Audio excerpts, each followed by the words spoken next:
One night, Henry and Gordon were alone with James. Although the Fat Controller was beginning to think well of him, whenever a chance came, the other engines would talk of nothing but bootlaces. "Remember the time one had to be used to get you out of trouble, James?" they would tease. James tried to get his own back, talking about engines who got shut up in tunnels and stuck on hills. But they wouldn't listen. "You talk too much, little James," said Gordon. "A fine, strong engine like me has something to talk about. I'm the only engine who can pull the express. When I'm not there, they need two engines. Think of that. I've pulled expresses for years and have never once lost my way. I seem to know the right line by instinct." Every wise engine knows, of course, that the signalman works the points to make engines run on the right lines, but Gordon was so proud he had forgotten. "Wake up, James," said Gordon next morning. "It's nearly time for the express." "What are you doing? Odd jobs?" "Oh, well, we all have to begin somewhere, don't we? Run along now and get my coaches. Don't be late." James went to get Gordon's coaches. They were all shining with lovely new paint. He was careful not to bump them, and they followed him smoothly into the station, singing happily, "We're going away, we're going away." "I wish I was going with you," said James. "I should love to pull the express and go flying along the line." Gordon, with much noise and blowing of steam, got ready to back onto the train.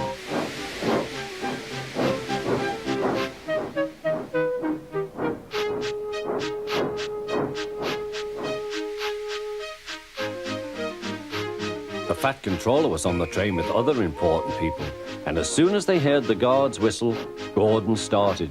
Look at me now," he puffed, and the coaches glided after him. "Poop, poop, poop, poop, poop. Goodbye, little James. See you tomorrow." James watched the train disappear and then went back to work. He pushed some trucks into their proper sidings and went to fetch the coaches for another train. James had just brought the coaches to the platform when he heard a mournful noise. There was Gordon trying to sidle into the station without being noticed.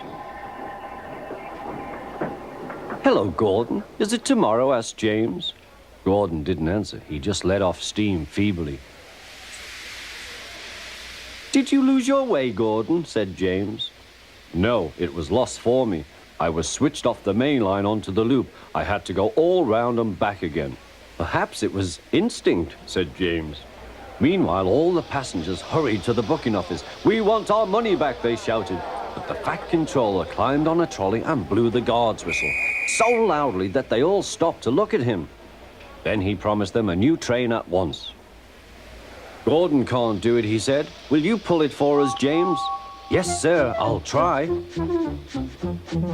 So James was coupled on and everyone got in. "Do your best, James," said the Fat Controller.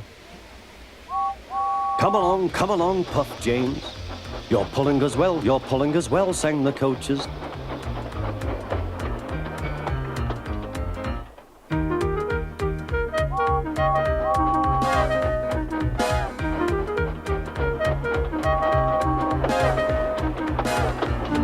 Bridges and stations flashed by, the passengers cheered, and they soon reached the station.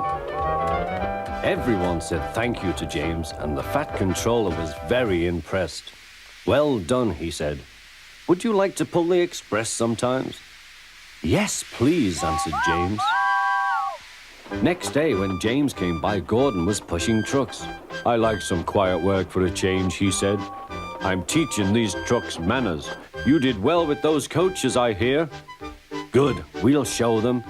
And he gave his trucks a bump. James and Gordon are now good friends.